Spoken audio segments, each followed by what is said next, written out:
ఓం శాంతి. సూరజ్బాయిజీ చెప్పిన ఆస్కా పురుషార్థ్. కల్పమంతటి కోసము ఈ పురుషోత్తమ సంగమయుగి జీవితము సర్వశ్రేష్టమైన జీవితము. దీనిలో మనము జన్మ జన్మాంతరముల భాగ్యమును తయారు చేసుకోవాలి. స్వయమును ఈశ్వరీయ ఖజానాలతో నిండుగా చేసుకోవాలి. గుర్తుపెట్టుకోవాలి, ఇటువంటి కాలము మరలా తిరిగి రాదు. ఎవరైతే ప్రభు పాలన పొందారో వారు ఈ సమయమును చివరలో గుర్తు చేసుకుంటారు. వాహ్, ఎటువంటి రోజులు ఉండేవి. భగవంతుడే మా సన్ముఖంగా ఉండేవారు. ప్రతిరోజు మాకు పాలన చేశారు. పూర్తిగా మమ్మల్ని జాగ్రత్తగా చూసుకున్నారు. మాకు శక్తులని ఇచ్చారు. మాకు మార్గదర్శనము చేశారు. మమ్మల్ని చదివించారు. ఎంతగానో ప్రేమను ఇచ్చారు అంటూ ఈ రోజులని ఎంతో గుర్తు చేసుకుంటాము. సంగమ యుగంలో ఈ రోజులను ఎలా గడుపుతున్నాము? మనము ఈ రోజుల లాభము పూర్తిగా పొందుతున్నామా, లేక వ్యర్థముగా సమయము పోగొట్టుకుంటున్నామా? స్వయమును చూసుకోవడంలో సమయం గడిపామా, లేక ఇతరులని చూస్తూ తన సంతోషమును పోగొట్టుకున్నామా? భగవంతునితో మాట్లాడుతూ పరమానందము పొందామా, లేక ఇతరుల విషయాల్లో పడి తన పదవిని పోగొట్టుకున్నామా? మాలో శక్తిని నింపుకున్నామా, లేక ఇతరులని చూస్తూ మనము కూడా నిర్లక్ష్యంగా అయ్యామా?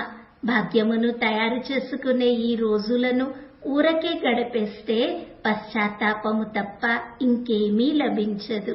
కావున రండి, స్వయముతో మాట్లాడుకుంటూ ఉండాలి. నా యొక్క ఒక్కొక్క క్షణము ఎంతో విలువైనది. నా ఒక్కొక్క సంకల్పము ఎంతో మహనీయమైనది. భాగ్యమును తయారు చేసేటటువంటిది. జన్మ జన్మాంతరముల కోసము నాకు శక్తినిచ్చేటటువంటిది. మరి ఈ సమయం యొక్క లాభము పూర్తిగా ఎందుకు పొందకూడదు? ఆడుతూ పాడుతూ గడిపే రోజులు ఇంకా ముందు ఎన్నో వస్తాయి. 4 యుగాల్లోనూ సంతోషంగా ఉండే క్షణాలు ఎన్నో ఉంటాయి.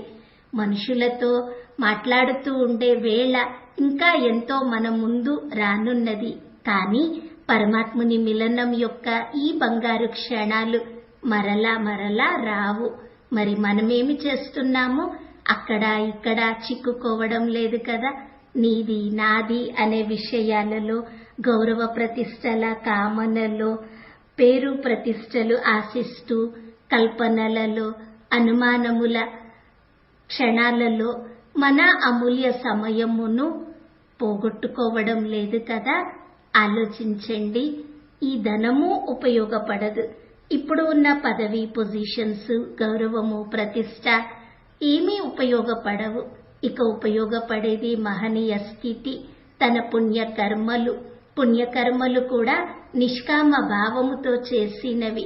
ఒకవేళ పుణ్యకర్మ చేసి వాటి గురించి వర్ణిస్తూ ఉంటే, పుణ్యకర్మల వెనుక స్వార్థము ఏదైనా దాగి ఉంటే, లేక గౌరవము ఆశిస్తే, ఇతరులని ముందుకి వెళ్ళనీయకుండా కేవలం నేనే ఉండాలి అనుకుంటే, అప్పుడు ఆ పుణ్య ఖాతా కూడా క్షీణిస్తుంది.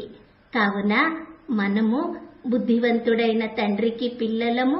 మనకి సద్వివేకము ప్రాప్తించినది. కావున చింతన చేయాలి. ఈ అమూల్య సుందర క్షణముల లాభము ఎలా పొందాలి అని.